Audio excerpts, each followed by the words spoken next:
예, 욥기 강의 두 번째 시간에 들어왔습니다. 두 번째 시간 1장 본문을 들어가도록 하겠습니다.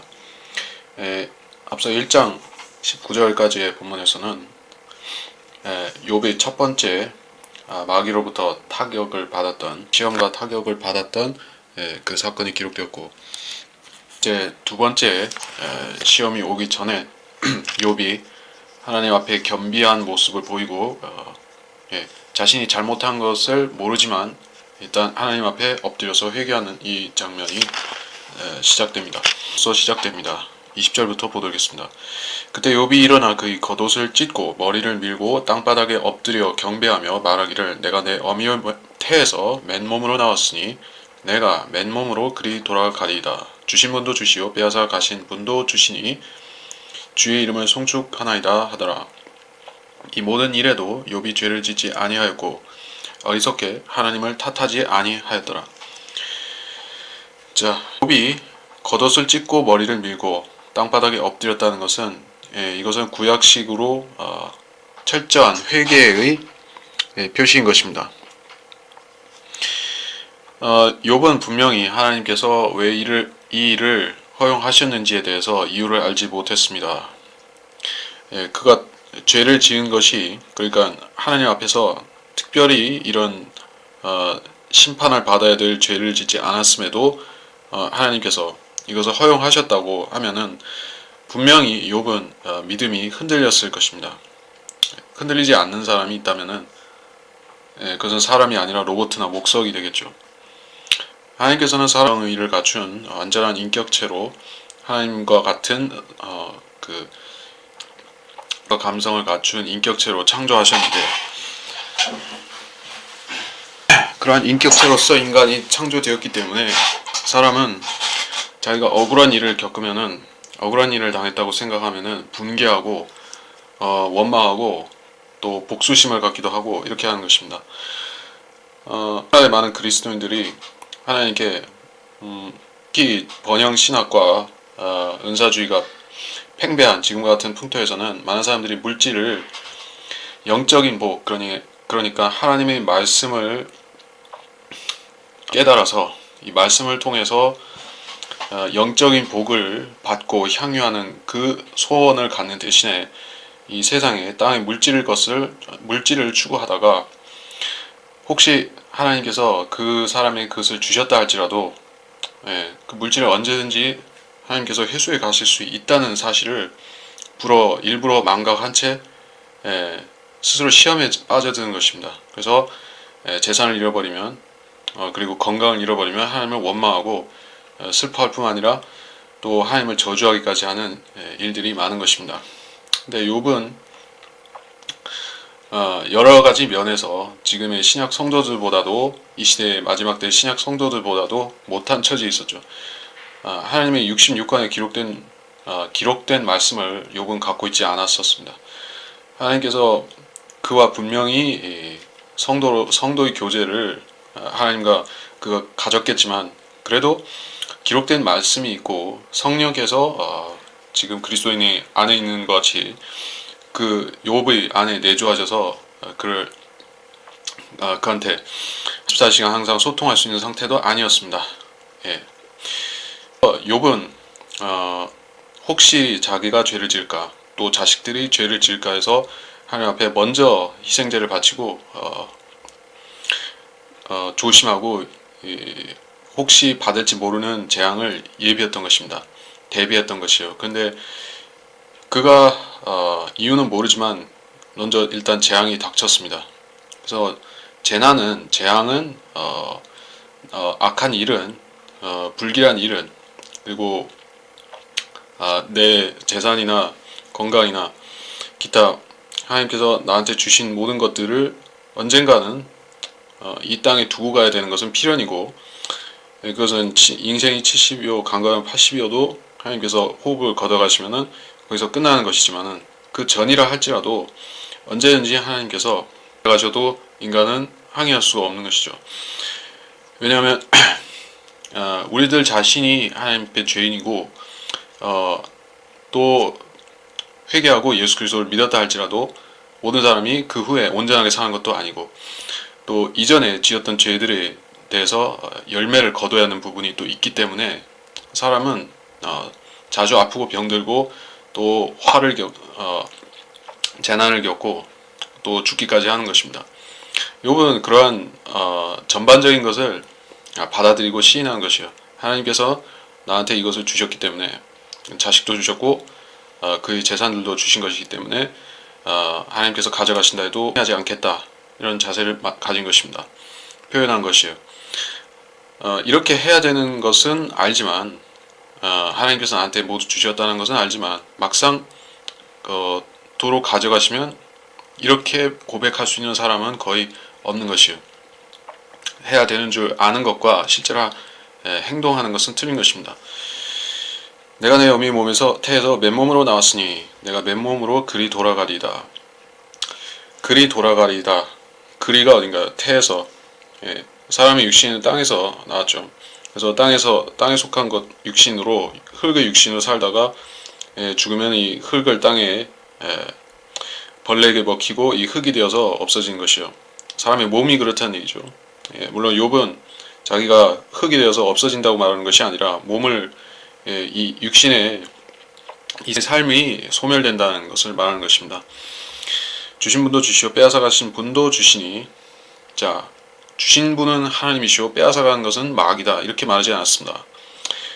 그래서 이 현대 기독교에서 자유주의라든지 뭐 보수주의도 마찬가지고 모든 개신교에서 말하는 하나님은 선한 일에만 관여하시고 나쁜 일, 악한 일, 또 많은 사람이 재앙을 당하는 일, 자연재앙이든 자연재해든 질병이든 유행병이든 전쟁이든 이런 것에는 하나님께서 관여 안 하시고 하나님께서는 좋은 일, 축복하시는 일, 영적이든 육적이든 축복하시는 일에만 관여하신다. 이런 거짓말을 가르치는 사람들이 바로 은사주의자들이 그렇게 하는 것입니다. 그러나 하나님께서는 분명히 전쟁도 주관하시고 쓰나미라든지 화산이라든지 지진 이런 것도 다 하나님이 소관하에 있는 것입니다. 어떤 크고 작은 사고들도 다 하나님께서 하나님의 장중에 있는 계획에서 실행이 되는 것이지 우연히 일어나는 것은 없다.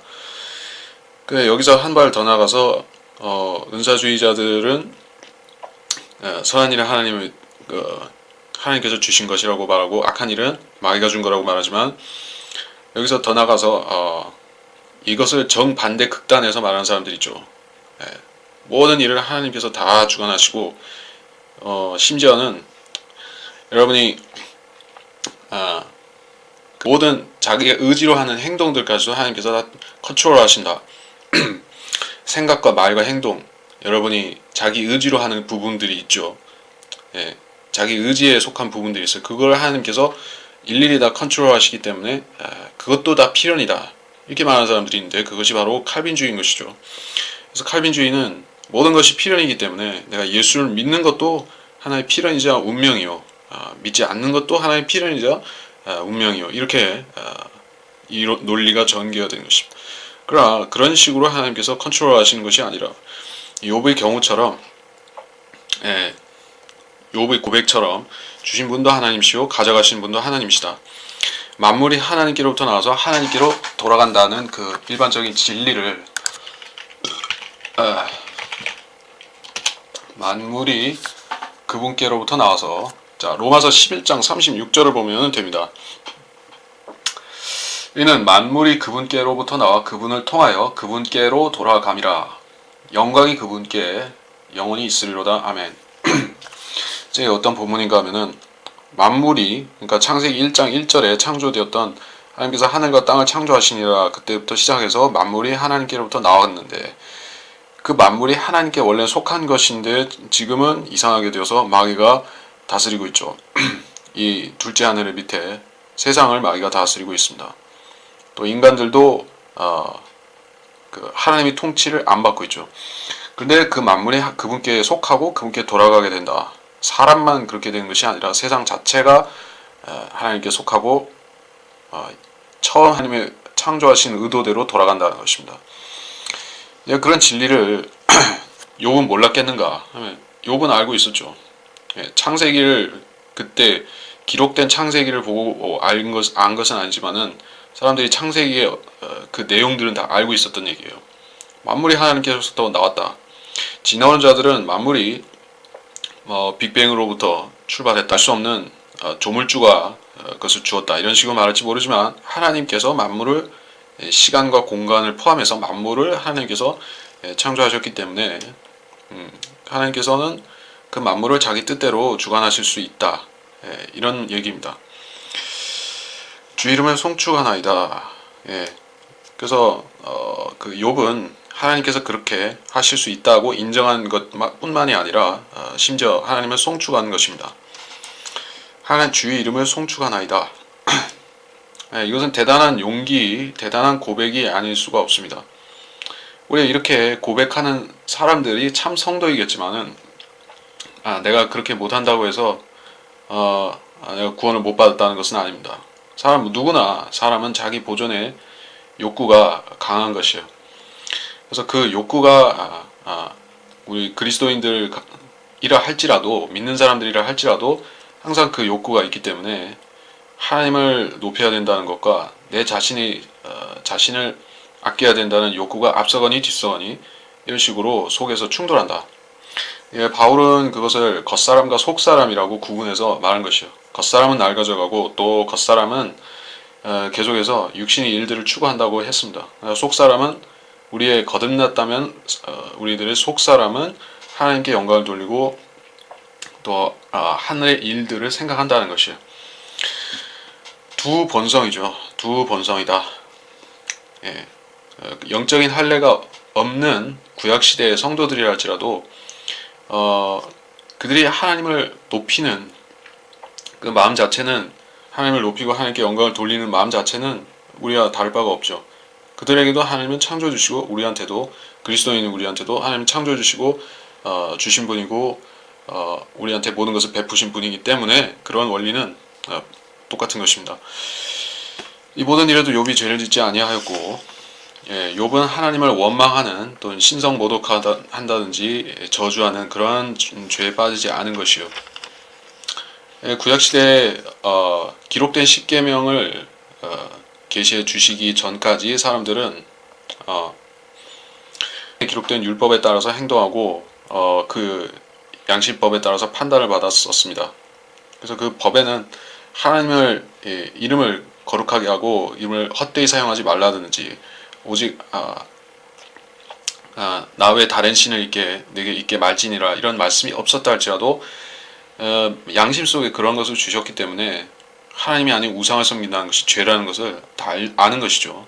우상에는 생명이 없다라든지 하나님께서는 그 신들보다 높으신 분이라든지 이런 지식이 다 있었습니다.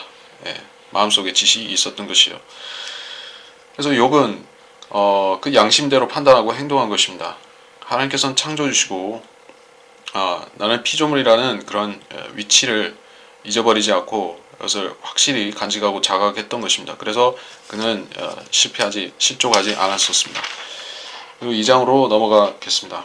2장 1절부터 하루는 또 하나님의 아들들이 와서 주 앞에 섰고 사탄도 그들 가운데에 와서 주 앞에 섰더라. 주께서 사탄에게 말씀하시기를 네가 어디서 왔느냐 하시니 사탄이 주 말씀드리기를 땅에서 여기저기 위아래로 두루 다니다 왔나이다 하니 주께서 사탄에게 말씀하시기를 너는 내 종 욥을 위해 보았느냐 세상에 그와 같은 사람은 아무도 없나니 그는 온전하고 정직한 사람으로 하나님을 두려워하고 악을 피하는 자니라. 네가 나를 움직여 그를 대적하도록 하여 까닭없이 그를 파멸시키려 했으나 그는 아직도 그의 완전함을 굳게 붙잡고 있느니라.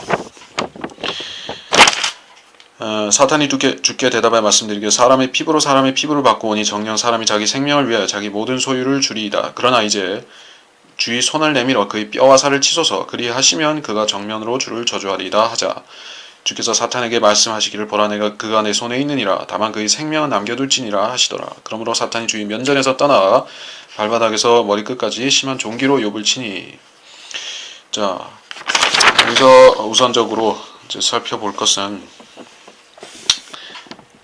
앞서의 1장 8절에서는 주께서 사탄에게 그는 온전하고 정직한 사람으로 이렇게 말씀을 하셨습니다. 자, 우리가 본문을 비교해서 보겠습니다. 1.8절에 그는 온전하고 정직한 사람으로, 영어에서는 퍼펙트하고 upright하다 이렇게 얘기를 했었고, 이제 2장 1절, 2장 그의 완전함, 2장 3절에 그의 완전함을 붙잡고 있다. 그래서 인테그리티라고 되어 있습니다. 하나님께서는 사람이 자기 양심대로 살고 온전한 마음으로 하나님을 찾으면은 그를 완전함이라고 인정해 주신다는 것이요. 구약 시대에 완전한 사람이라 할 때는 그리스도의 형상으로 빚어진 그런 완전한 거듭난 사람을 말하는 것이 아닙니다. 거듭나지는 못했지만 하나님께서 그를 완전하다고 인정하신 것이요. 하나님의 의가 전가된 것이 아닙니다. 하나님께서 그 사람을 보시고 완전하다고 일단 쳐주신 것이죠. 그래서 그 사람은 다른 사람들과 비교해서 그렇다는 것이요. 일단 지상에 많은 인간들 중에서 비교해서 완전한 사람인 것이에요. 99.99% 완전하지만은 1%, 0.01%가 부족하면은 그것은 하나님의 기준에는 도달 못한 것이죠. 그러나 하나님께서는 사람들을 다 지옥에 보내시려고 창조하신 것이 사람들을 창조하신 것이 아니기 때문에 그것을 간과하시고 그들을 구원시켜서 낙원에 받아주신 것입니다. 욥은 그런 사람이었습니다. 그는 상위 의인들 중에서 상위 0.0001%에 속하는 정도의 사람이었습니다. 그것이 완전함입니다. 자, 그렇고 2장 1절부터 하나님의 아들들이 또 와서 주 앞에 섰고 사탄도 그 앞에 섰다. 분명히 앞에서도 그랬고 여기서도 사탄은 하나님의 아들들 가운데 와서 하나님의 그 보좌, 시온산 하나님의 보좌 그 앞에 와서 서 있는 것입니다. 사탄은 셋째 하늘에 드나들 수 있다고 다시 말하지만은 지금도 그렇고 앞으로도 쫓겨날 것입니다. 사탄은 하나님의 보좌보다 자기 보좌를 높이려고 했습니다. 그래서 그는 태초에 엄청난 반역을 저질러서 세상을 혼란에 빠뜨렸을 뿐만 아니라 그와 그를 따르는 하나님의 아들들이 몸을 잃어버린 악령이 되어서 이 세상에 있게 된 것입니다. 그리고 더 많은 천사들이 사탄의 그 유혹에 넘어가서 이 땅에 내려와서 사람의 딸들을 취해서 결혼을 하고 거인을 낳는다든지, 또 지금도 공중권세의 그 공중권세들로서 사탄을 따르는 그 악한 천사들이 있고, 3분의 1의 천사들이 이후에 대환란 때 계시록 12장에 나오는 바와 같이 타락해서 내려와서 이 땅에서 혼란을 또 가져오는 것입니다. 자, 이런 사탄의 강력한 능력과 그 역사가 성경에는 몇몇 구절들에 이런 식으로 제시가 되어 있습니다. 사탄의 직접적인 활동상이 이렇게 나타나는 것이요.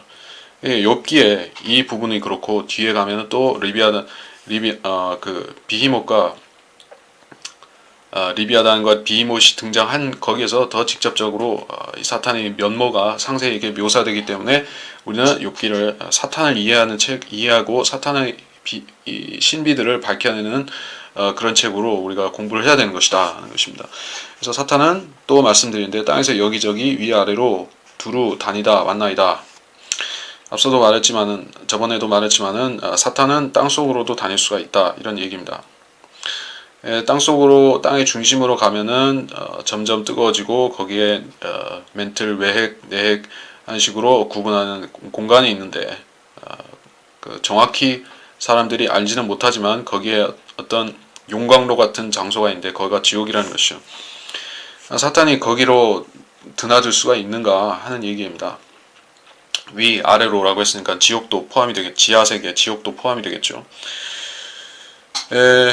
그러니까 그때 당시에는, 구약시대 그때 당시에는 하나님께서 지옥의 그런 통제권도 사탄이 갖고 있었던 것이, 예수 그리스도께서 지옥에 내려갔다가 지하세계에 내려갔다가 올라오시면서 지옥과 사망의 열쇠들을 가졌다라고 계시록의 1장에 말씀을 하신 부분이 있는 거 보면은 열쇠는 그 전에 사탄이 가졌을 것입니다. 그래서 사탄은 그때 당시에 밑으로 다닐 수가 있었습니다. 그러나 지금은 주님께서 지옥의 열쇠를 갖고 계시죠. 그래서 백보자 심판 때 주님께서 지옥 문을 열쇠를 여시면은 사람들이 거기서 나와서 심판대 앞에 서는 것이요. 사탄에게 주께서 3절에 주께서 사탄에게 말씀하시니 내 종 욥을 위해 보았느냐. 이거 앞에서 반복된 얘기죠.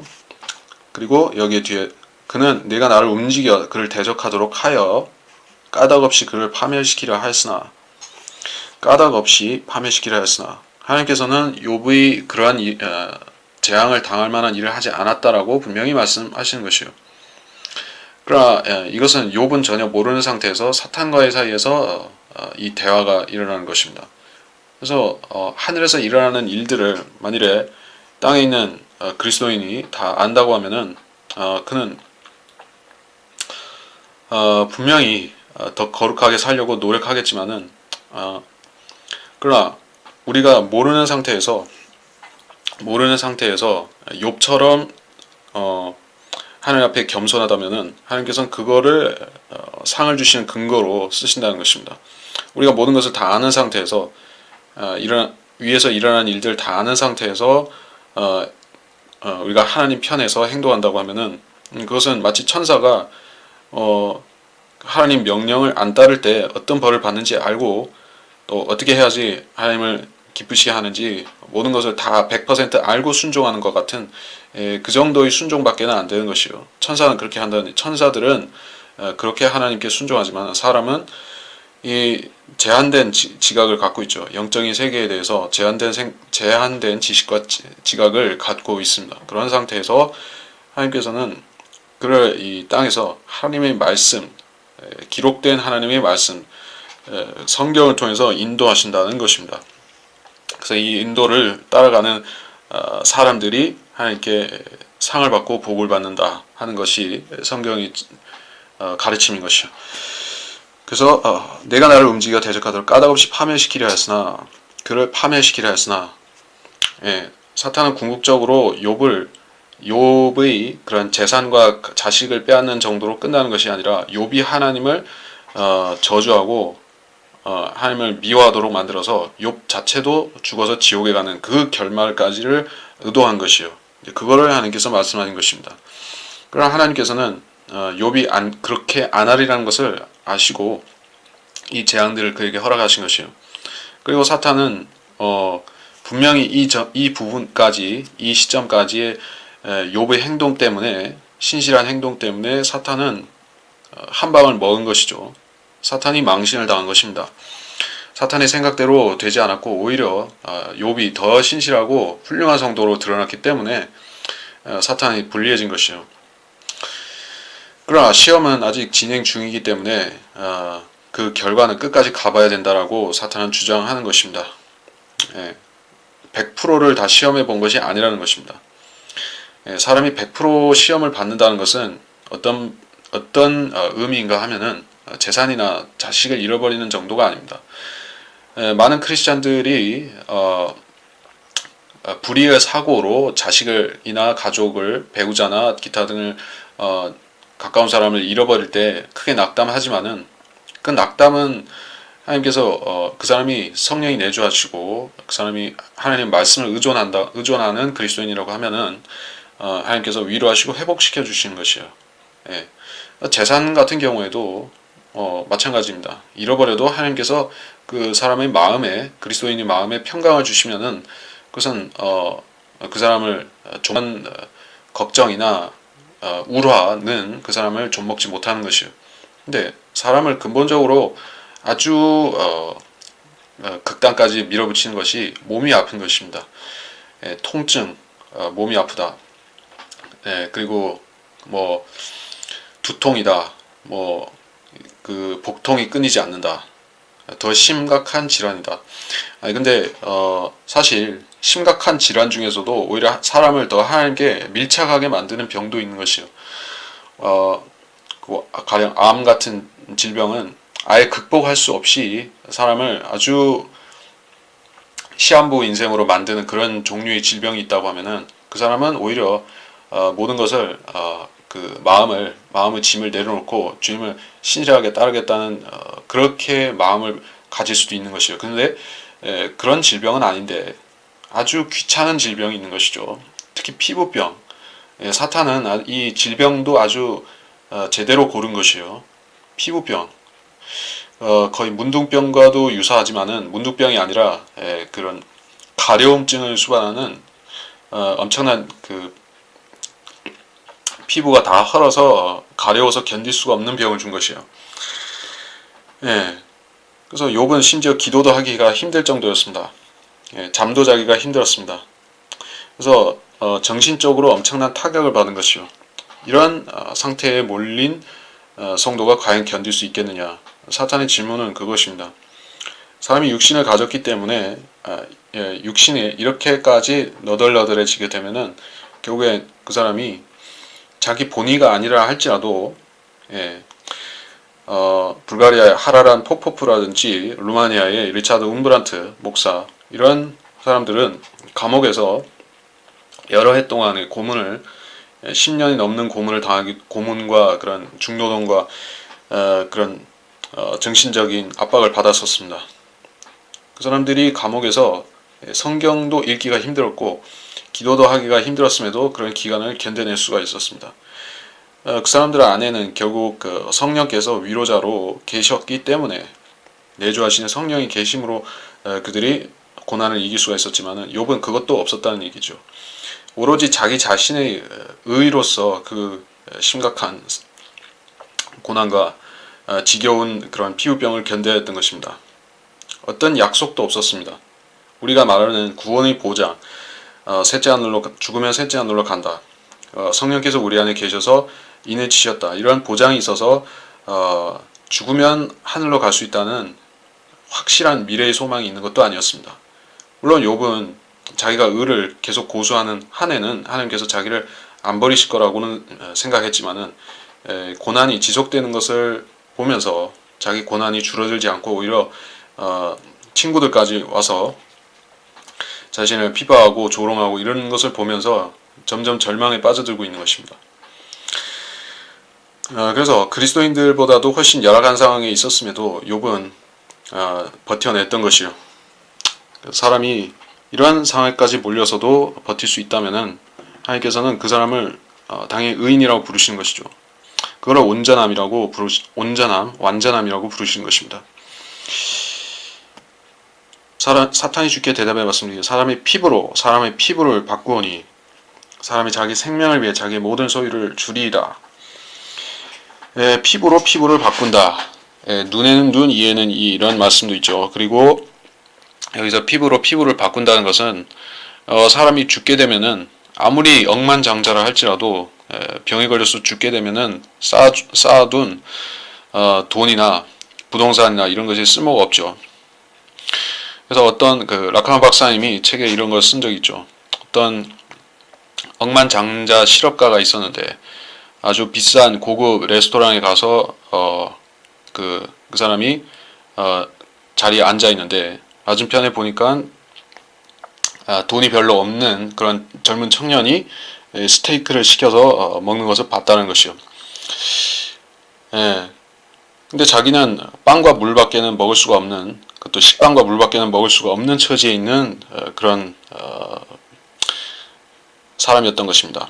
식단을 중병에 걸려서 식단을 관리해야만 되기 때문에 음식도 마음대로 먹을 수가 없었습니다. 그래서 내가 저 스테이크만 젊은이가 먹는 저 스테이크가 저렇게 먹는 것 같이 맛있게 먹을 수만 있으면은 내 모든 재산을 다 줄 수 있다. 그런 심정인 것이에요. 결국에 사람들이 가치 부여를 하는 그런 돈이라든지 귀금속이라든지 또는 좋은 집이라든지 뭐 이런 별장이라든가 또 요트라든가 이런 것이 궁극적으로 사람의 기본적인 필요를 충족시켜 주는 데는 별 유익이 없다는 것이요.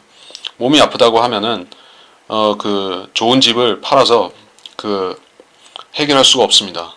어떤 귀금속을 팔아서도 하나님께서 몸을 쳐버리시면은 그건 어쩔 수 없는 것이요. 그래서 사탄은 그 점을 지적한 것입니다. 하나님께서는 그의 몸을 치는 것을 막으셨지만은 사탄은 그것을 이제 요구하는 것입니다. 정녕 사람이 자기 생명을 위해 자기 모든 소유를 주리다. 생명을 위해 모든 소유를 주리다. 이것은 사람의 동물적인 본성, 적자 생존이라고 하죠. 이것에 대해서 사탄이 전문가라는 사실을 알려주는 것입니다. 사탄은 사람의 본성이 이렇다는 것을 알고 있습니다. 근데 다윈은 그것을 어떻게 알았는가? 사탄이 그것을 그 사람들을 아는 그 전문가인 것 같이, 사람들이 속성을 아는 전문가인 것 같이, 이 하나님께서 하나님을 믿지 않는 무신론자라든지 진화론자, 이런 사람들도 이 사탄의 지혜가 있는 것입니다. 사탄의 지혜라는 것은 사람을 하나님부터 떨어뜨려 놓고 복음을 믿지 못하게 만들고 저주받게 만들고 지옥에 가게 하는 그런 지혜가 있다는 것이에요. 그래서 거짓말들을 잘하고 또 거짓말들 속에서 참말을 또 집어넣는 것이요. 그래서 적자 생존, 이것이 완전히 100% 가짜이냐, 이런 것이 없느냐 하면은 사실은 있습니다. 적자 생존이죠. 이 세상 자체가 나라들도 그렇고 개인들도 그렇고 적자 생존의 원리가 작용하고 원칙이 작용하고 있는 것입니다. 실제로 그렇죠. 큰 나라가 작은 나라를 적자 생존의 법칙으로 병합하고 병탄하고 식민지화시키고, 이것이 18, 19세기, 20세기까지 있었던 인류 역사였었죠. 그때는 그것이 하나의 진리로 간주가 되었던 것입니다. 그래서 사람들은 적자 생존이 진리라고 생각합니다. 자기 보존을 위해서 모든 수단과 방법을 가리지 않고 자기 보존과 자기 만족과 그 생존을 추구하는 것은 죄가 아니라고 생각합니다. 근데 그것은 사실은 이 땅의 생명체들이라면 다 가진 짐승, 소나 말이나 개나 돼지나 이런 짐승들까지도 다 가진 것이 이 본성인 것이에요. 그래서 이것이 악하다 선하다 하는 차원에서가 아니라 이것은 그냥 사람의 동물적인 본성인 것입니다. 근데 사람은 동물적인 본성만 갖추고 창조된 존재가 아닌 것이죠. 사람은 하나님의 형상대로 지음을 받은 것이요.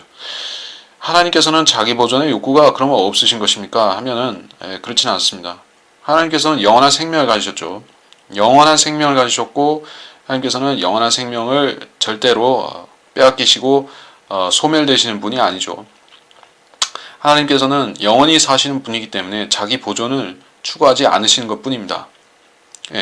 추구하지 않아도 하나님께서는 영원히 계신 것이에요. 근데 사람은 일시적인 생명, 이 육신의 일시적인 생명을 갖고 살기 때문에 어쩔 수 없이 자기 보존의 본능을 붙잡고 살 수밖에 없는 것이요. 만약에 그것이 전혀 없다고 하면, 우리가 자기 보존 욕구가 없이 산다고 하면은 그 사람은 자살을 할 수도 있겠고 그런 부주의해서 사고를 당해서 죽을 수도 있겠죠. 어떤 사람은 고소공포증을 갖고 사는 사람이 있고, 어떤 사람은 폐소공포증, 어떤 사람은 물을 무서워한다든지 뭐 이런 무서워하는 것들이 있습니다. 물론 그것은 비정상적이고 병적으로 그런 두려움이 발현된 증상이기는 하지만 만약에 높은 데를 안 두려워하는 사람이, 전혀 안 두려워하는 사람이 있다고 하면은, 가령 뭐 요새 같은 경우에는 어떤 젊은 사람들이, 외국에, 한국 사람들은 그렇게 하는 거 잘 모르겠는데, 외국의 젊은 사람들이 높은 빌딩이나 크레인이나 이런 데 올라가서 이 폰 카메라로 자기가 그런 아주 아찔하게 그런 그 높은 데서 오르락 내리락 하는 그 매달려서 그런 줄타기를 하고 간다든지 이런 거를 뭐 찍는 것이요. 스릴을 만끽하는 것이죠. 근데 그러다가 발을 헛디디거나 해서 추락해서 그냥 죽어버린 것이, 안전장치 없이 하니까. 그 사람들은 두려움을 잃어버린 것이요. 그거는 자기 파멸을 초래한 것이 맞습니다. 그러나 하나님께서는 자기 보존의 본능이라는 것을 사람에게 분명히 처음부터 주신 것이지만은, 이게 타락하기 전 아담은 조화가 되어 있었다는 것이요. 자기 보존을 위해서 남을 무조건 남을 희생시켜도 되고, 내가 잘 되기 위해서는 남을 짓밟아야 되고, 이런 생각을 안 했던 것이요. 그러나 타락한 이후에 인간들은 다 그런 생각들이 머릿속에 들어있는 것입니다. 그런 계산들이 돌아가는 것이요. 종교인들이라고 해서 그런 계산을 안 하는 것이 아니라 다 하고 있습니다. 근데 종교인들이 그 기독교인이 그리스도인이 아닌 종교인들의 경우에는 그것을 어떤 고상함 속에 경건함 속에 감추고 자기는 안 그렇게 사는 것이냐 가장하고 사는 것이요. 그런 사람들은 욕구를 초월했다고 말하면서 그런 종교인들을 존경하고 숭앙하기까지 하는데 실은 그것은 위선인 것입니다. 자기 보존 욕구는 절대로 악한 것이 아닙니다. 그러나 하나님께서는 그리스도인이 그것을 이길 수 있는 필요한 잘못된 그런 욕구가 나올 적에 남을 희생시켜서 내가 잘 되어야겠다는 식으로 그 비틀어진 욕구가 나오면은 그것을 우리가 죄로 알고 그것을 버려야 되는 그것을 알려주신 것이에요. 죄로 우리가 분간하고 버려야 되겠죠. 그러나 진화론, 적자생존을 신봉하는 그런 무신론자들은 죄책감조차 없는 것이요. 내가 나를 지키기 위해서 남을 희생시키는 게 무슨 잘못인가 이런 식으로 뻔뻔하게 생각을 한다 하면은 그것이 바로 가증스러운 것입니다. 자, 그래서 사탄은 인간의 한계를 알고 있었습니다. 5절에 다시 이제 주의 손을 내밀어 뼈와 살을 치소서 그리하시면 그가 정면으로 주를 저주하리다. 사탄이 원하는 것이 바로 이거라는 얘기죠. 정면으로 주를 저주한다. 이 배교라든지 하나님을 미워하고 모독한다든지 사람들이 그렇게 하는 것에는 단계가 있는 것입니다. 한국의 그리스도인들이 한국에 복음이 전파된 것은 100수십 년이 120에서 130년이 넘었죠. 그런 동안에 복음이 전파돼서 많은 사람들이 형식적으로 교인이 되기도 했고 실질적으로 예수를 믿기도 했습니다. 근데 한국에 공산주의가 어떻게 들어왔습니까? 일제시대에 그리스도인들이 하나님 앞에 큰 죄를 지었죠. 신사참배를 하면서 10계명에 명백히 하지 말라고 한 다른 신을 섬겼던 것이요. 그래서 하나님께서 이 땅에 분단을 시키고 기독교인이 많이 탄생했던 그런 평양이라는 곳에 이 마귀의 수장을 세운 것이요. 그래서 한국이 지금까지도 고통을 당하고 있는 것이 그런 죄의 뿌리가 이어져서 그렇게 된 것이죠. 그래서 정면으로 주를 저주하는 사람들이 처음부터 그렇게 생겨왔던 것이 아닙니다. 과정을 밟아 나갔던 것이요. 처음에는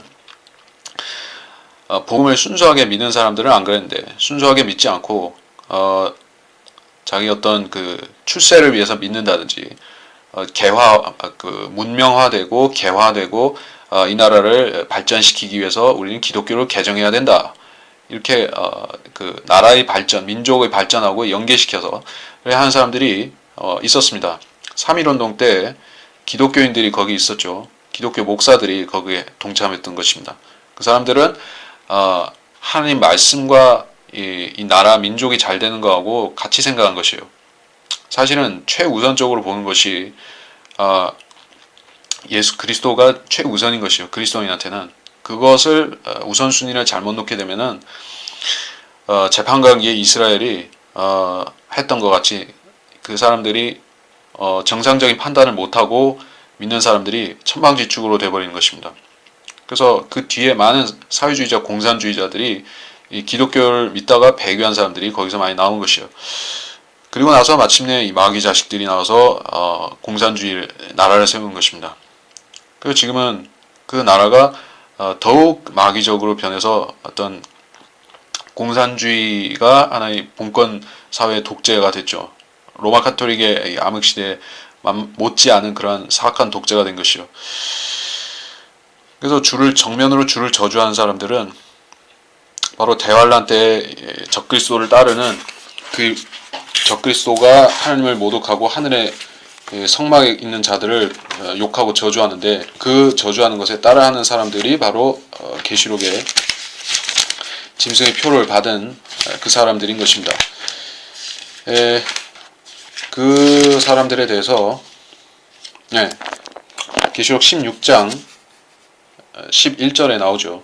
자신들의 고통과 헌대로 인하여 하늘에 계신 하나님을 모독하되 자기들의 행위는 회개치 아니하더라. 자, 이것이 사탄이 욥에게 시키려고 했던 그런 모독이 이것이다. 대환란 때가 되면은 유대인들도 고통을 받고 이방인들도 또 고통을 받는 것이요. 이방인만 고통받는 것이 아니라 유대인도 엄청나게 고통을 당하고 둘 다 당하는데 그 유대인들 가운데서 신실한 사람들이 있죠. 그들은 환난 성도라고 불리는데 그 성도들은 하나님 앞에 신실하고 그 어떤 그런 핍박과 환난을 겪어도 하나님을 저주하지 않는데 그때가 되면은 그것이 대단한 의로 여겨지는 것이요. 근데 하나님을 저주한 사람들은 바로 짐승의 표를 받은 사람들이다. 왜 하나님을 저주하는가? 그들이 육신을 쳐서 하나님께서 고통과 헌대를 있게 만드시고 고통을 주시고 헌대를 나게 하시기 때문에 그렇습니다. 욥이 당했던 것과 거의 똑같은 그런 피부병을 앓게 되는 것이요. 그러면 자동적으로 하나님을 저주하고 하나님을 모독하게 되는 것입니다. 주를 저주하고 모독하는 것이 바로 그 일입니다. 6절에 주께서 사탄에게 말씀하시기를 보라 그가 내 손에 있느니라 다만 그의 생명은 남겨둘지니라 하시더라. 하나님께서는 생명을 빼앗지 말라고 하셨습니다. 육신적인 생명, 그의 목숨을 빼앗지 말라고 하신 것이요. 가령 하나님께서 욥의 혼을 사탄에게 넘겨서 지옥에 보내도록 하실 수 있는가? 물론 욥이 사탄의 말처럼 정면으로 주를 저주한다든지 결국 그렇게 했더라면 욥은 이 혼까지도 멸망에 떨어졌을 수가 있지만 현재까지로서는 욥은 그렇게 안 했던 것이요. 그래서 만일에 이때 이 상태대로 욥이 하나님께서 사탄에게 허용하셔서 욥이 생명을 취하라고 하셨으면은 욥은 죽겠죠. 하지만 그의 혼은 낙원으로 갔을 것입니다. 왜냐하면 그가 자기 신실함을 안 버렸기 때문에 구원을 받았을 것이요. 근데 여기서는 그 생명은 건드리지 말되 육신은 치라고 하신 것이요. 그래서 욥한테 어떤 치명적인 질병을 주지는 말고 괴롭게 하는 병만 주라고 한 것입니다. 죽지 않을 만큼만 고통을 주라고 한 것이요. 암흑 시대에 로마 캐토릭이 수천만의 성도들을 고문하고 죽이고 학살하고 했었죠. 그 중에 종교재판소, 스페인 종교재판이 제일 유명하고 이 종교재판소가 운영이 되면서 그리스도인과 유대인과 모든 캐토릭에 반대한 사람들이 다 가서 고문을 당했죠. 그리스도인들이 거기서 고문을 당했는데 어떤 사람들은 그 고문을 당해서 빨리 죽었지만은 화형을 당하기도 하고 고문받다가 죽기도 했지만 어떤 사람들은 계속 고문을 당하면서 거기서 평생 갇혀서 살다가 죽은 사람도 있는 것이에요. 엄청난 고통을 받으면서 평생 살았던 사람도 있는 것이에요. 그래서 사람마다 그때 그런 경우를 보더라도 육신적인 생명이 오래 보존된다고 해서 그것이 항상 복된 것은 아닙니다. 어떻게 삶의 질이 어떤가. 소위 말해서 오늘날의 사람들은 삶의 질을 웰빙이다 라는 식으로 말하죠. 그래서 건강하게 오래 사는 것이 좋다 이렇게 얘기를 하는 것이요. 근데 욥은 그 최악의 상태로 생명이 보존된 것이요.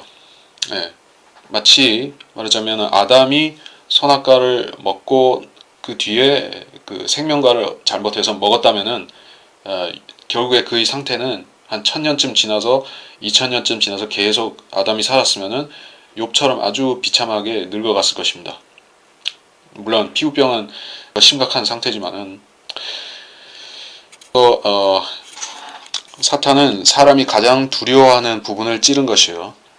많은 사람들이 그리스도인들이 나는 하나님을 위해서 살다가 그 선교지에 가서 사역하다가 하나님을 위해서 내 목숨을 바칠 수 있다.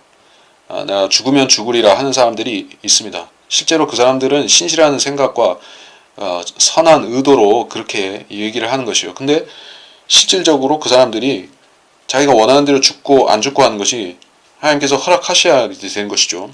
만일에 죽지 않고 이 핍박을 받아서 어디 그 팔이나 다리나 한쪽이 잘렸다든지 아니면 사지가 못쓰게 됐다든지 반신불수가 됐다든지 이런 상태로 살게 되면은 그 사람은 내가 차라리 죽었으면 좋았을 것을 하게 되겠죠. 욥이 그렇게 된 것이요.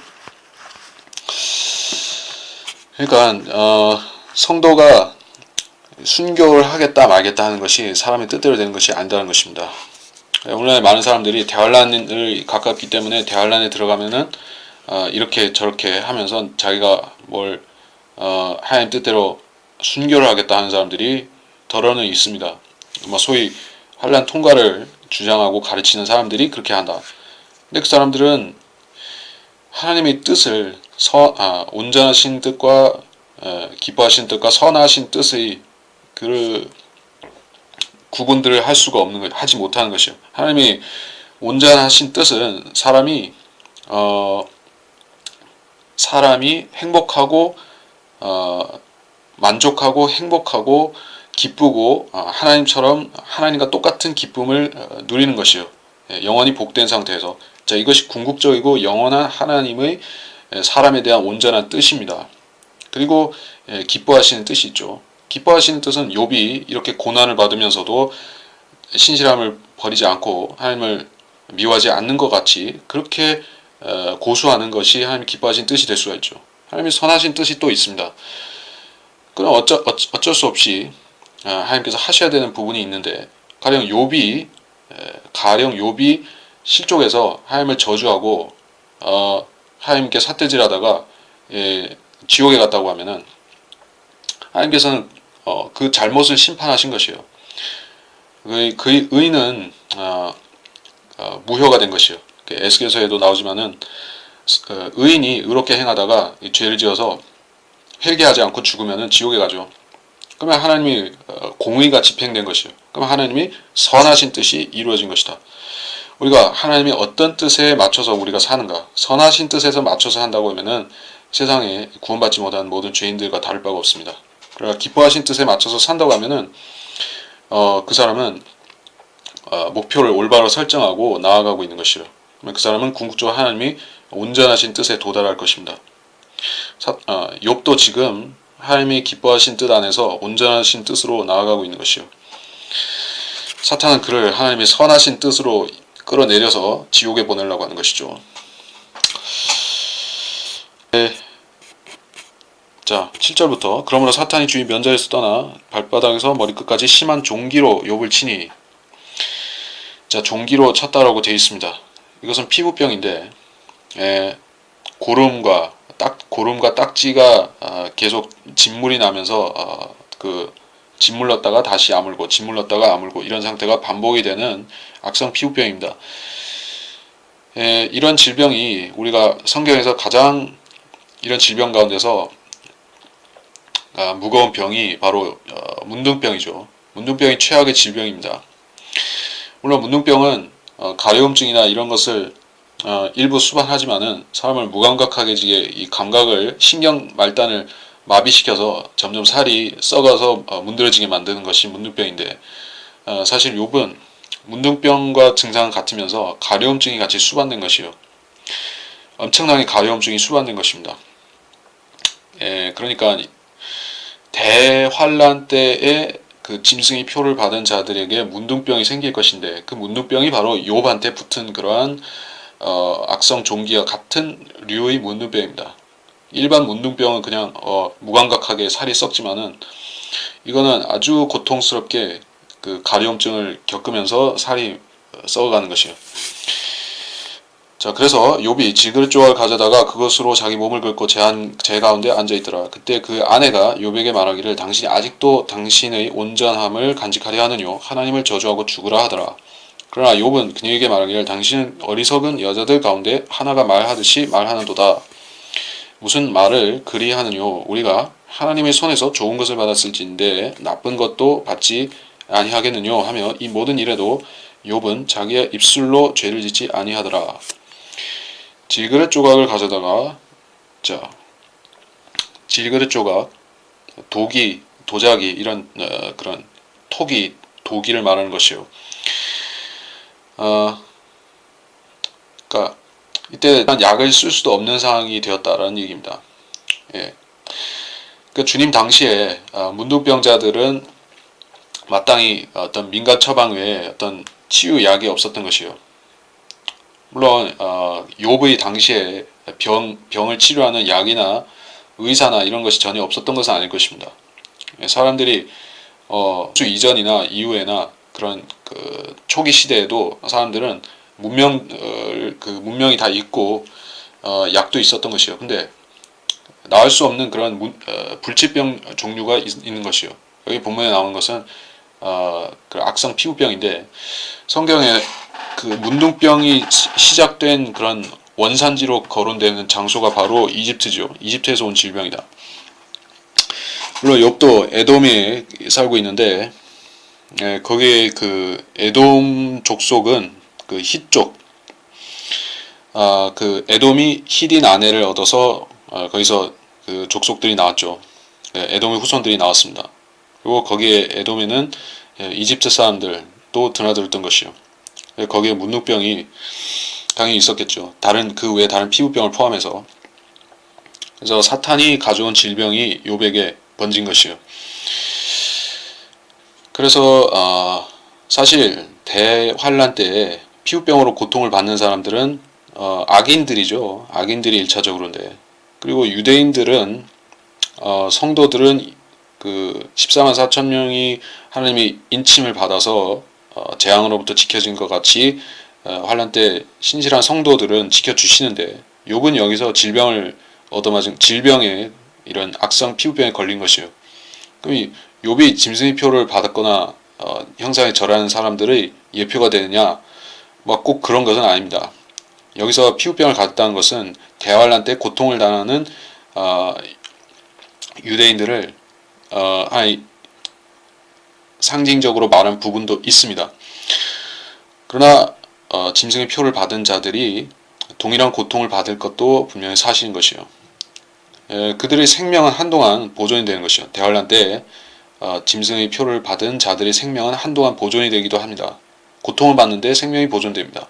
그것이 바로 그 메뚜기들이 올라와서 그들의 고통을 주는데 5개월 동안에 5달 동안에 그들이 죽지를 않았습니다. 그들도 욥처럼 고통을 받지만 죽지를 못하는 것이요. 그러니까 이 모든 것이 욥이 상징적으로 그때 모든 상황을 한 몸에 보여주고 있는, 대환란 때 있을 사건들을 한 몸에 보여주고 있는 그런 표적으로 선택된 사람이죠. 자, 그리고 아내가 욥을 저주한다는 것입니다. 하나님을 저주하고 죽으라. 욥의 아내가 이렇게 말했다. 그러니까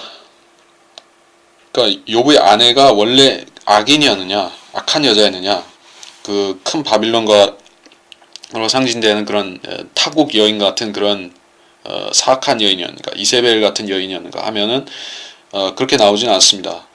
사실은 욥이 의인이었고 욥의 자식들도 이 본문상에서 추론하기로는 다 의인들이었습니다.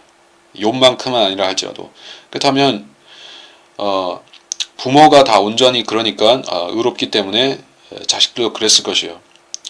근데 여자의 머리는 남편, 이브의 머리는 아담에 있는 것이죠. 그래서 그 집을 주관하는 사람이 아담인 것이요. 그래서 욥이 이 가정을 통솔하고 있었기 때문에 이브가 아담을 떠나서 실족하고 마귀가 주는 그 거짓말을 받아 먹은 것 같이 안 되고 가정을 지켜야 하는데, 이제 욥이 무너진 것이요. 욥이 가정을 다스릴 수가 없게 된 것이요. 가정 자체가 해체된 것이죠. 자식들이 죽었고 이제 가정이 없어졌습니다. 그리고 인간적인 면에서 세상적인 면에서 볼 때 이 아내는 욥한테서 전혀 기대할 것이 없다고 생각한 것이요. 아무리 절절한 그러한 사랑의 관계라 할지라도, 부부나 연인이나 혹은 친구나 부모 자식 관계라 할지라도 결국 이렇게 완전히 소망이 상실된 상태에 이르게 되면은 몇십 년 동안 10년 넘게 남편이나 아내의 그런 불치병이 걸린 남편이나 아내의 병치레를 하면서 혹은 식물인간이 된다든지 거동이 안 되는 사람이 되어서 이렇게 누워 있는데 돌보는 경우가 있죠. 근데 사람이 그렇게 하다가도 한순간에 이 정신이 나가서 살인을 저지르기도 하죠. 그런 것이 신문의 기사에 나오는 것입니다. 10년 넘게 남편을 돌보다가 불치병에 걸린 남편을 돌보다가 결국에는 살인으로 끝났다. 이런 식으로 되기도 합니다. 근데 욥의 상황은 훨씬 더 심각한 것이죠. 심지어 그 아내는 욥을 위로해주기 위해서 그에게 가까이 갈 수도 없었습니다. 왜냐하면 악취가 진동을 했을 것이고 아마 이것이 이 피부병이 전염성 피부병이었다고 하면은 접촉성 피부병이었다고 하면은 가까이 갈 수조차 없었을 것이에요. 그래서 이 뒤에 보면은 이 뒤에 본문에 보면 욥을 찾아온 이 세 친구들도 욥에게 가서 악수를 하거나 끌어안고 두들겨 주지도 못하고 멀찍이 서서 있는 것이요. 가까이 갈 수가 없으니까. 전염성 피부병에 걸린 것이요. 그러니까 이제 욥의 소망이 완전히 사라졌기 때문에 이제 욥의 와이프는 욥을 버리기로 한 것입니다. 마음속에 이미 결정이 된 것이요. 마치 룻기에 보면은 오르파가 있죠. 오르파와 룻인데 오르파는 나오미를 따라가겠다고 처음에는 얘기했다가 나오미가 이제 나는 자식을 너희한테 줄 수가 없는데 라고 하니까 오르파는 은근슬쩍 처음에는 애절하게 하다가 은근슬쩍 가버리는 것이요. 이렇게 사람의 마음이 간사하다는 것입니다. 내 살이라도 떼어서 그 사람을 간이라도 떼어줄 것 같은 그런 사람인데 한순간에 냉담하게 바뀐 것이요. 이것이 인간의 한계다. 여기서 또 드러난 것입니다. 온전한 사람의 온전한 가정이 해체되니 그 안에 있던 상상도 못할 문제가 드러난 것이요. 이 가정의 균열이 어디서 이 가정의 만일에 이런 욥의 가정이 이런 엄청난 시련을 겪지 않고 순탄하게 갔다 할지라도 결국에 다른 어떤 계기를 통해서 시련을 받았으면은 이 욥의 와이프는 분명히 문제를 일으켰을 사람인 것이요. 마치 롯의 아내가 이집트 여인이죠. 그 여인이 어떤 무슨 악한 일을 했다 이런 것이 없지만은 나중에 소돔성 밖으로 가다가 뒤를 돌아보고 자기 재산이 아까워서 그렇게 했던 모습을 보이죠. 그랬더니 소금 기둥으로 변했던 것이요. 그래서 끝이 안 좋았던 것입니다. 결국에 그 가정에 문제가 어디 있었다, 그 함족 여인 와이프한테 있었다는 사실을 또 알 수가 있죠. 물론 이 본문에 욥의 아내가 함족 여인이었다는 얘기는 없고 뭐 그런 근거는 전혀 없습니다만은 하여튼 이 가정의 문제가 이 여인한테 있었다는 것입니다. 하나님을 저주하고 죽으라. 평소에 그런 생각을 했던 사람이니까는 입에서 그런 말이 나온 것이죠. 그리스도인들도 아무리 시련을 많이 받는다 할지라도 처음부터 이런 식으로 완악해지지는 않습니다. 서서히 타락하고 서서히 마음이 무너진 것이요. 서서히 마귀한테 생각을 내준 것이요. 그러다가 한순간에 자기의 그런 속에 있는 것들을 다 쏟아내는 것입니다. 배교란 그런 것이다. 여인은 배교한 것이죠. 믿음에서 떠났으니까 배교한 것이요. 남편만 떠난 것이 아니라 자기 믿음도 버린 것입니다. 지옥에 가는 거죠. 10절에 당신은 어리석은 여자들 가운데 하나 말하듯이 하는도다. 우린 무슨 말을 그리하느뇨. 나쁜 것도 받지 아니하겠느뇨. 좋은 것을 받았으니 나쁜 것도 받지 않겠느뇨. 사람들은 이렇게 생각하는 것을 하나의 미신이라든지 광신이라든지 이렇게 받아들이는 것입니다. 하나님께서는 사람한테 좋은 것만 주셔야 된다라고 그들은 생각합니다. 왜냐하면 하나님은 창조주이시고 하나님은 모든 것을 다 소유하신 세상을 다 소유하신 부자이신데 미물과 같고 개미와 같고 아주 초라한 인간한테 잘해주신 것이 당연하다라고 생각하는 것입니다. 그래서 그 사람들은 산타크로스 같은 은사주의에서 그 교회에 모셔놓는 하나님은 산타크로스인 것이요. 하나님은 좋은 것만 주시고 달달한 것만 주시고 위로만 주시고 껴안아만 주시고 그렇게 하는 하나님으로 생각하고 있는 것이요. 그리고 그 사람들의 생각은 욥보다도 못한 것입니다. 욥한테는 성경이 없었습니다. 신약 성경만 없은 것이 아니라 어떤 성경도 없었습니다. 가장 오래된 책 욥기조차도 욥은 없었죠. 오로지 하나님의 말씀을 마음속에만 담고 있었습니다. 그런 사람도 이치가 하나님께서 좋은 것도 주시고 재앙도 주신 분이라는 사실을 알고 있었던 것이에요. 사람이 양심이 솔직하게 양심적으로 생각만 한다면은 하나님이 그런 분이라는 사실을 인정하게 되는 것이에요. 왜냐하면은 내가 떳떳하지 못하고 내가 죄인이기 때문에 어떤 식으로든지 내가 잘못해서 벌을 받을 수 있다는 것을 내가 잘 모르지만 무엇을 잘못했는지는 모르지만 내가 뭔가를 잘못했기 때문에 하나님께서 나를 치시고 벌 주실 수 있다는 사실을 양심적인 사람은 다 인정하는 것이요. 나는 전혀 깨끗하게 살고 전혀 죄를 안 짓기 때문에 하나님께서는 절대적으로 나한테 좋은 것만 주셔야 된다고 말하는 사람이 있다면 거짓말을 하거나 어리석은 것이요. 그래서 욥은 자기 입술로 죄를 짓지 아니했습니다. 가장 가까운 그런 그 골육보다도 가까운 아내로부터 그런 비난을 받았음에도 굴하지 않았었습니다. 이런 시련을 받은 사람들이 신앙인 가운데도 많이 있는 것입니다. 그 필라델피아 시대의 웨슬리라든지 웨슬리 아내도 그랬었고 또 피터 라크만 박사님도 그랬었고 하나님께서 쓰시는 신실한 종들이 있는데 항상 가정에서 문제가 욥의 아내처럼 거기서 문제가 발생하는 경우가 왕왕 있는 것입니다. 물론 신실한 아내를 얻으면은 좋겠지만은 하나님께서는 오히려 그런 문제를 드러나게 하심으로써 그 사람이 하나님의 종이 주님만 의지하도록 이끄시는 것이요.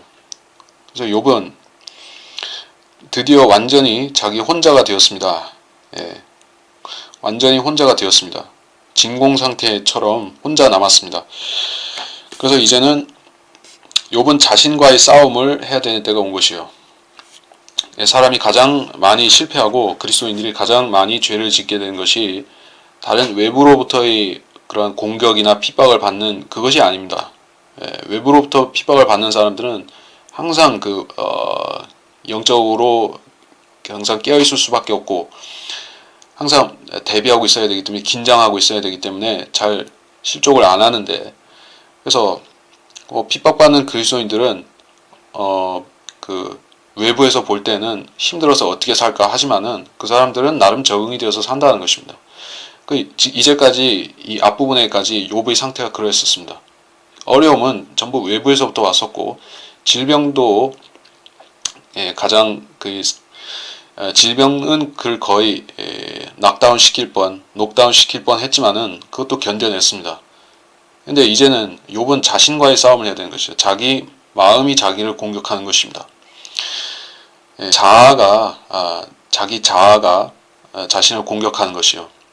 이렇게 되면은 사람이 가장 힘든 단계가 이것입니다. 그래서 이것은 단순한 양심의 가책 그 정도가 아닌 것이요. 자아가 그러니까 자기 자아가 자기 그 안에 있는 우리는 겉사람과 속사람이라고 얘기하지만은 욥은 그것은 없죠. 그래서 욥의 그런 육신적인 본성이 욥의 영적인 부분을 공격하는 것이요. 그래서 이 사람이 이중인격이다, 정신분열이다 이런 상태에 이르는 것입니다. 이중인격이 왜 생기고 이중인격 혹은 다중인격, 정신분열 이런 상태의 사람이 떨어지는 이유가 욥처럼 심각한 그런 정신적인 데미지를 받게 되면은 트라우마가 생긴다든지 정신분열이 될 수가 있는 것이요. 다중인격이 생기기도 합니다. 욥은 그런 단계에 이르는 것입니다. 사실상 이 뒤에 욥은 완전히 100% 제정신이 아니라 반쯤 정신이 이상해지는 것이요. 그래서 자기가 하는 말을 자기가 잘 모르는 것입니다. 부지불식간에 하는 말들이 많이 있어요. 그러나 욥은 외부의 자기 아내가 자기를 비난하고 하나님을 욕하라고 한다든지 자기 친구들이 부당한 말을 하면서 자기를 하나님께 죄를 지었다고 비난한다든지 그런 것에는 논리적으로 조리 있게 다 대답하는 것이요.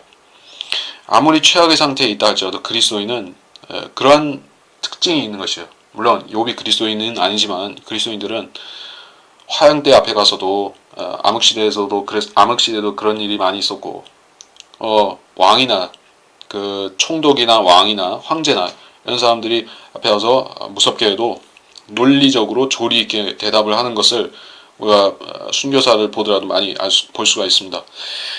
그래서 외부의 핍박에 대해서는 하나님께서 용기와 지혜를 주시면은 다 맞받아 대응을 할 수가 있는데, 자기 안에서 이 마귀가 육신을 가지고 찌르면은 어떻게 됐냐 하면은 이 사망의 몸에서라는 로마서 7장 24절에 오 나는 비참한 사람이로다 누가 이 사망의 몸에서 나를 구해낼 것인가 라고 사도 바울은 왜 고백을 했을까요? 욥이 아니라 사도 바울은 돌에 맞고 40에서 몇 대를 빼고 한 대를 빼고 매를 맞았죠. 그리고 파선당해서 바다에서 조난당하기도 했었고, 그에 엄청난 시련을 겪었습니다. 죽다가 살아난 일이 한두 번이 아니었었죠. 뱀한테도 독사한테도 물리고. 그러한 사도 바울이 이런 죽는 소리를, 그런 일들에 대해서는 아주 기쁘게 견뎠다는 것입니다. 예. 처음에 힘들지만 좀 하다 보면 또 견딜만 한 것이에요. 그런데 이 사망의 몸에서 누가 나를 구해낼 것인가, 이런 한탄조의 고백이 나올 수밖에 없는 부분이 바로 자기 속사람과 겉사람의 싸움, 거기에서 나온 것이에요. 욥은 그 싸움에 이제 돌입한 것입니다.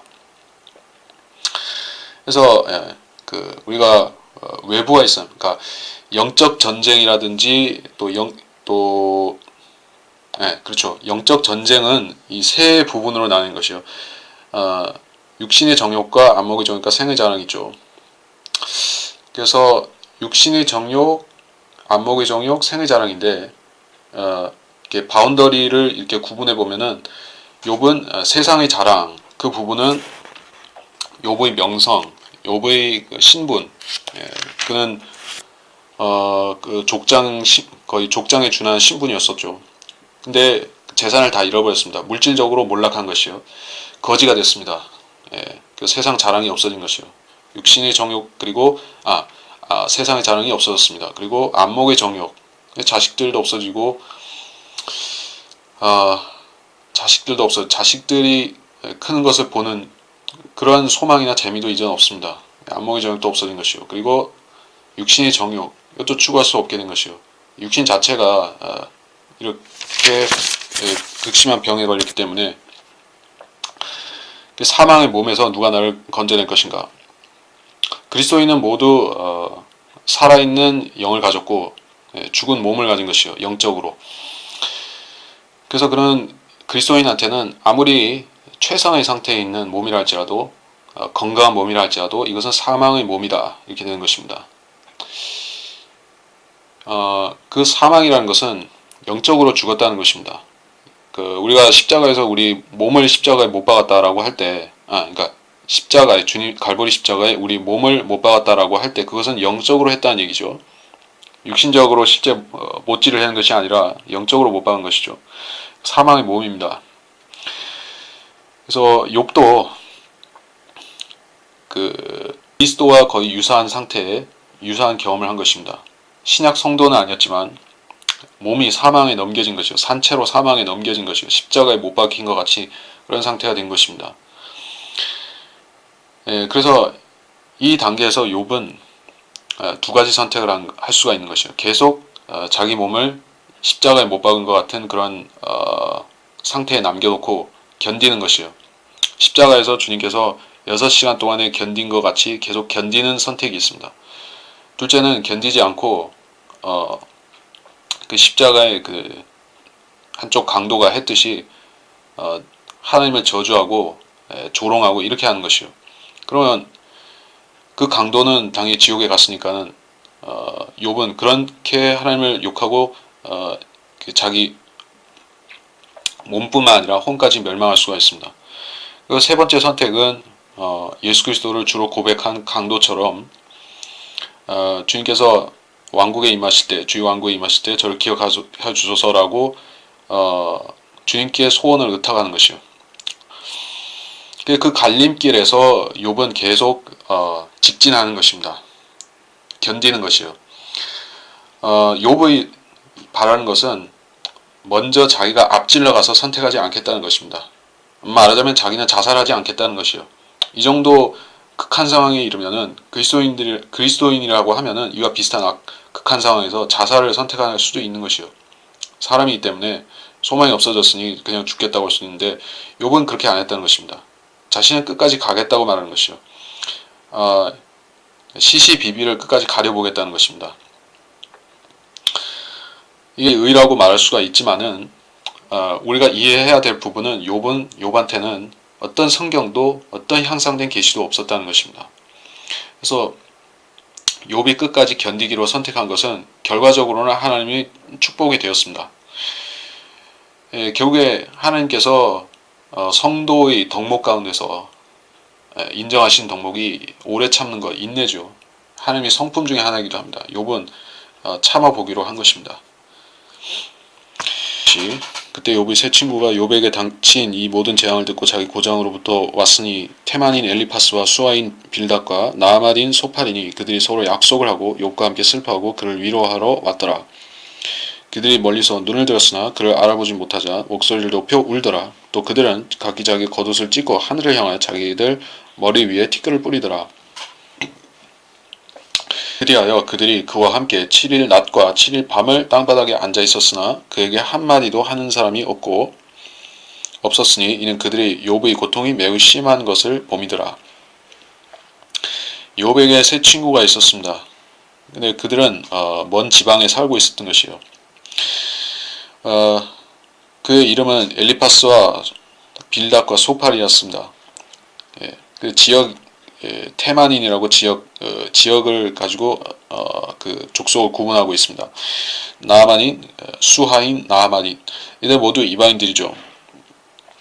욥 자신도 물론 이방인입니다만은 그들이 욥을 위로하러 왔다. 자, 이것이 여기서 이 부분에 대해서 특별히 이야기할 것은 없을 것 같습니다. 욥에게 친구가 더 많았을 것이요. 사실은 이 세 명의 친구만 있지는 않았을 것입니다. 이 정도의 되는 그런 세계 명사록에 나올 만한 100대 인물, 그 10대 인물, 50대 인물, 100대 인물 이런 식으로 매년 연감을 발표하는 게 있죠. 그런 명단에 들어간 사람들은 대부분 세계적으로 수천 명, 수만 명씩 오늘날은 팔로우라고 해서 그런 식으로 페이스북에 또 이런 식으로 따르는 사람들이 있죠. 추종하는 사람들이 있죠. 존경하는 사람들이 있습니다. 욥은 분명히 수많은 사람들의 그런 존경의 대상이었던 것입니다. 말하자면 많은 사람들이 욥을 내가 지향하는 롤 모델이다. 아니면 욥은 나의 멘토다. 이런 식으로 말을 했을 것입니다. 욥은 실제로 그렇게 그때는 성경은 없었지만은 성경 교사 같은 사람이죠. 율법 교사 같은 그런 사람인 것입니다. 만일에 욥이 이것은 여담이지만 욥이 어떤 종교를 창시하자고 했으면은 한 큰 종교를 만들었을 사람인 것이에요. 인본주의 종교를 만들었어도 아주 그 고타마 시달타에는 비교도 안 되게 큰 종교를 만들었을 사람인 것입니다. 그만큼 우리가 뒤에서 보면 지식적으로도 그렇고 성품으로서 보더라도 욥은 따라갈 수가 없는 의인인 것이요. 그래서 욥의 친구들도 다 나름 그 세상에서 한 자락 하는 그런 대단한 선생들이고 의인들이고 박사들이었을 것입니다. 그 욥과 그들의 차이점이 무엇인가? 욥은 성품에 있어서 그 사람들과 달랐던 것이요.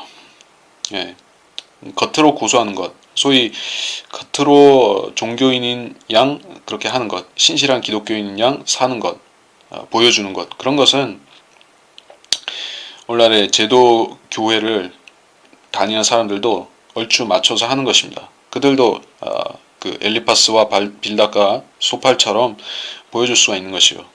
책망하기도 하는 것입니다. 그들은 성경도 인용하는 것이요. 하나님 말씀을 지식으로 많이 담아뒀기 때문에 할 수가 있습니다. 그 사람들이 하는 말들이 부분적으로 진리이기도 합니다. 부분적으로는 그 거짓말도 하지만 부분적으로 진리인 것이요. 근데 궁극적으로 그 사람들이 사람들의 폐부를 찔러서 회개시키는 그러한 설교자가 못 되는 이유가 무엇인가?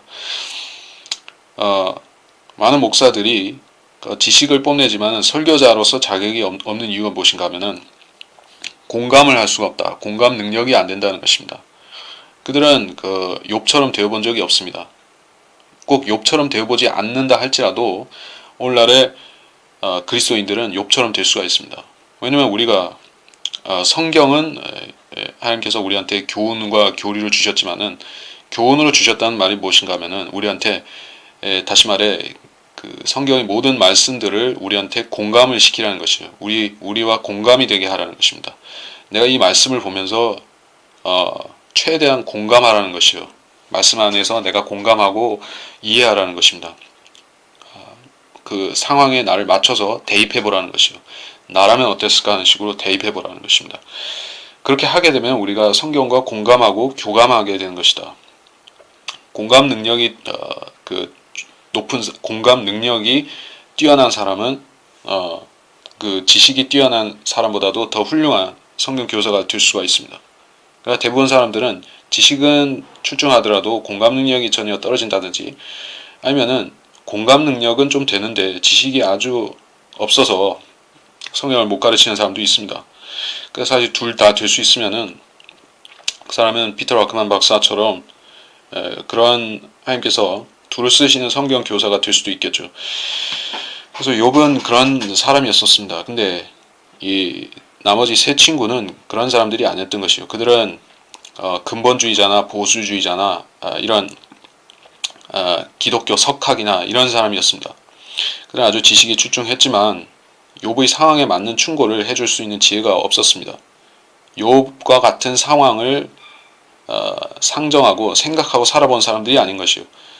항상 그 조용기 목사 같이 하나님을 잘 섬기는 사람은 재앙도 안 당하고 항상 복만 받아야 된다고 생각하는 그러한 단편적인 논리에 매몰되어서 사는 사람들이 있죠. 은사주의자들 가운데서 그러한 단세포적인 단무지 같은 생각을 갖고 사는 사람들이 있는데 그 사람들보다 이 세 친구는 물론 지식은 엄청나게 성경적인 그런 교훈과 지식들은 많았지만은 결정적으로 욥과 차이점은 그 사람들은 욥을 이해할 수 없는 사람들이다.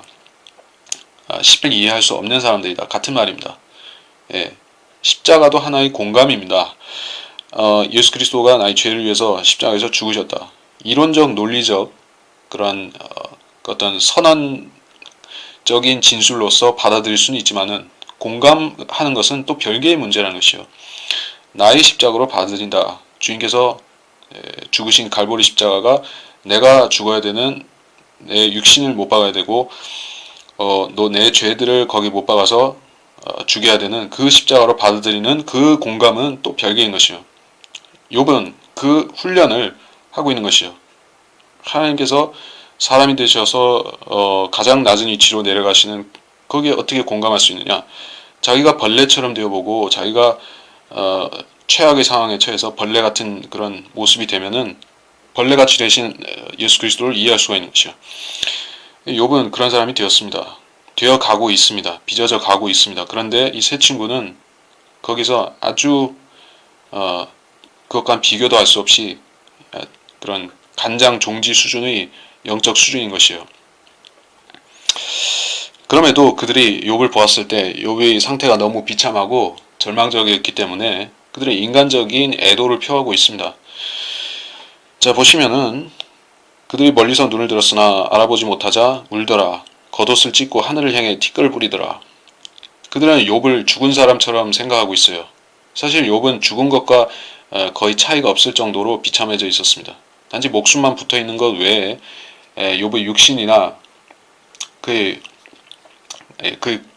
외모로서도 사람으로 알아보기 힘들 정도였다. 마치 십자가에 못 박히시기 전에 또 못 박히시고 나서 주님께서 사람의 모양이 아닌 것 같이 되셨던 그런 식으로 욥은 모습이 바뀐 것이에요. 외모 자체가 그렇습니다. 그래서 죽은 사람처럼 여기고 애곡을 하고 있는 것이요. 자기 겉옷을 찢고 하늘을 향해 티끌을 뿌리더라. 슬픔을 공감하는 것은 좋은 일입니다.